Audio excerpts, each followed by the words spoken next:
متحدہ عرب امارات میں امریکی صدر ٹرمپ کے استقبال کا وہ منظر، مجھے یقین ہے کئی لوگوں کو یاد ہوگا۔ وہ سفید لباس میں ملبوس لڑکیاں اپنی لمبی زلفیں لہرا رہی تھیں۔ جی بالکل، اور صدر ان کے درمیان سے گزر رہے تھے۔ ہاں، سوشل میڈیا پر تو خیر کافی بات ہوئی، اس پر بہت سوال بھی اٹھے۔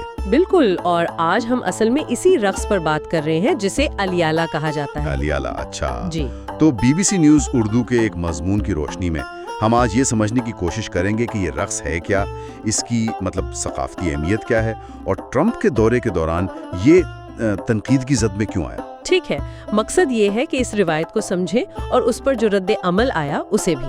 بالکل، مقصد یہی ہے کہ دونوں پہلوؤں کو دیکھا جائے۔ تو آئیے پھر دیکھتے ہیں۔ کیونکہ بہت سے لوگوں نے خاص طور پر ہمارے ہاں پاکستان میں اور شاید دوسری جگہوں پر بھی یہ پہلی بار دیکھا تو وہ حیران ہوئے کہ یہ کیا ہو رہا ہے۔ جی ہاں، اور کچھ حلقوں نے تو فوراً کہہ دیا کہ یہ اسلامی ملک میں یہ مناسب نہیں ہے۔ تو یہ رد عمل ہی بتاتا ہے کہ اس کی اصل حقیقت جاننا وہ ضروری ہے۔ صحیح کہا آپ نے، اور یہیں پر یونیسکو اور خود متحدہ عرب امارات کے محکمہ ثقافت و سیاحت کی جو معلومات ہے وہ اہم ہو جاتی ہیں۔ اچھا، دیکھیں، الیالہ بنیادی طور پر تو شمال مغربی عمان اور پورے متحدہ عرب امارات میں پیش کی جانے والی ایک بہت پرانی اور مقبول ثقافتی پرفارمنس ہے۔ تو یہ صرف رقص نہیں ہے؟ نہیں، یہ صرف رقص نہیں ہے، اس میں گنگنانا بھی ہے، ڈف بجانا بھی شامل ہے، اور یہ مجموعی طور پر آپ سمجھیں یا تو جنگ کی تیاری یا پھر کسی خوشی کے موقع کی عکاسی کرتی ہے۔ اور اس کی جڑیں کہاں ہیں؟ اس کی جڑیں عرب بدو قبائل کی روایات میں ہیں، بہت گہری ہیں۔ یعنی اس منظر کے پیچھے تو ایک پوری تاریخ اور ثقافت چھپی ہوئی ہے، یہ صرف کوئی وہ شو نہیں تھا۔ یقیناً عام طور پر اس میں ہوتا یہ ہے کہ کوئی 20 کے قریب مرد ہوتے ہیں، 2 قطاریں بنا کر آمنے سامنے کھڑے ہوتے ہیں۔ ہاں، میں نے دیکھا تھا۔ جی، اور ان کے ہاتھوں میں وہ بانس کی پتلی سی سوٹیاں ہوتی ہیں۔ وہ نیزوں یا تلواروں کی علامت کے طور پر؟ بالکل، ماضی کے نیزوں یا تلواروں کی علامت، اور درمیان میں موسیقار ہوتے ہیں، وہ ڈھول، دف، پتل کی تھالیاں جسے توس کہتے ہیں وہ بجاتے ہیں۔ اچھا۔ اور مرد جو ہیں وہ اپنے سر اور وہ سوٹیاں ہلاتے ہوئے مخصوص روایتی گیت گاتے ہیں۔ کچھ فنکار ایسے بھی ہوتے ہیں جو تلواریں یا بندوقیں لے کر ان قطاروں کے ارد گرد گھومتے ہیں اور انہیں ہوا میں اچھالتے بھی ہیں، وہ بھی بڑا مہارت کا کام ہوتا ہے۔ اور وہ لڑکیوں کا انداز جس پر سب سے زیادہ بات ہوئی، وہ بالوں کو لہرانا۔ جی، وہ متحدہ عرب امارات کی جو روایت ہے اس میں روایتی لباس پہنے لڑکیاں اپنے لمبے بالوں کو ایک طرف سے دوسری طرف وہ خوبصورتی سے جھٹکتی ہیں۔ اسے کیا کہتے ہیں؟ اس حصے کو النشاط کہتے ہیں، آج کل خیر اسے خلیجی رقص کے نام سے بھی لوگ جانتے ہیں۔ ٹھیک۔ اور بدو ثقافت کی اگر پس منظر میں دیکھیں تو یہ خواتین کی طرف سے اپنے قبیلے کے مردوں کے تحفظ پر ایک طرح سے اعتماد کا اظہار سمجھا جاتا ہے۔ اچھا، تو اس کا بھی ایک علامتی پہلو ہے۔ جی بالکل، اس میں بھی ایک مطلب ہے۔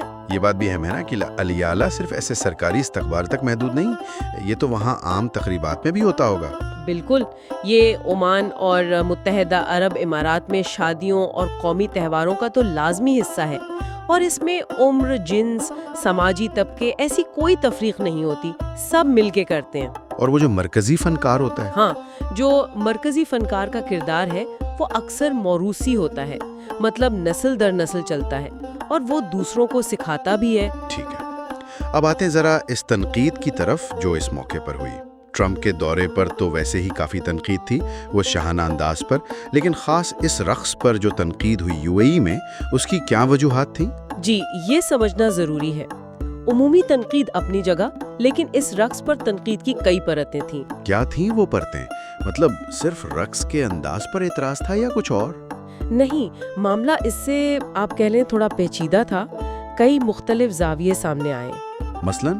ایک تو نمایاں نقطہ نظر یہ تھا کہ شاید خلیجی ممالک وہ ایک مغربی رہنما کو خوش کرنے کے لیے اپنی ثقافتی اور مذہبی اقدار پر کہیں نہ کہیں سمجھوتا کر رہے ہیں۔ اچھا۔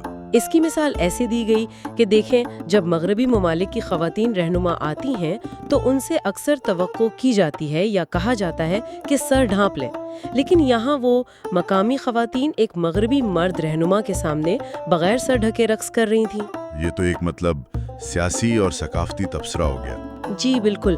ایک اور زاویہ یہ بھی پیش کیا گیا کہ الایالہ جیسی روایات جو پہلے شاید زیادہ تر نجی محفلوں یا مقامی تقریبات تک تھیں، اب انہیں متحدہ عرب امارات کی ثقافت کو وہ عالمی سطح پر دکھانے کی ایک حکمت عملی کے تحت زیادہ عوامی طور پر پیش کیا جا رہا ہے. یعنی ایک طرح کی کلچرل ڈپلومیسی آپ کہہ سکتے ہیں. اور پھر کچھ مذہبی حلقوں کی طرف سے بھی تنقید آئی کہ یہ انداز وہ اسلامی روایات سے مطابقت نہیں رکھتا. ٹھیک ہے. تاہم اس کے جواب میں پھر یہ دلیل بھی دی گئی کہ بھئی یہ تو قدیم عرب ثقافت کا حصہ ہے اور تنقید کرنے والے شاید اس کی گہرائی کو نہیں سمجھتے. ایک مشاہدہ یہ بھی تھا کہ عرب ثقافت میں مضبوط رہنماؤں کا احترام کرنے کی روایت ہے. تو گویا ایک ہی ثقافتی عمل، یعنی یہ الایالہ رقص، لیکن اسے دیکھنے والے مختلف لوگوں نے بالکل مختلف چشموں سے دیکھا. کسی نے سیاسی نظر سے، کسی نے ثقافتی حکمت عملی کے طور پر، کسی نے مذہبی حوالے سے. آپ نے بالکل صحیح نقطہ پکڑا ہے. خلاصہ یہی ہے کہ الایالہ ایک قدیم بدو ثقافتی رقص ہے. اس کی اپنی گہری علامتی اہمیت بھی ہے، جنگ کی تیاری، خوشی، اعتماد کا اظہار. جی. لیکن ٹرمپ کے استقبال کے موقع پر اس کی پیشکش نے ثقافتی نمائندگی، مذہبی تشریحات اور سیاسی معنی خیزی پر ایک وہ وسیع بحث چھیڑ دی. اور یہ ظاہر کرتا ہے کہ ثقافت اور سیاست کتنے جڑے ہوئے ہیں. بالکل. یہ ہمیں اس بڑے سوال کی طرف بھی لے جاتا ہے کہ جب مقامی ثقافتی چیزیں عالمی سٹیج پر آتی ہیں تو انہیں کیسے سمجھا جاتا ہے، ان کی کیا تشریح ہوتی ہے.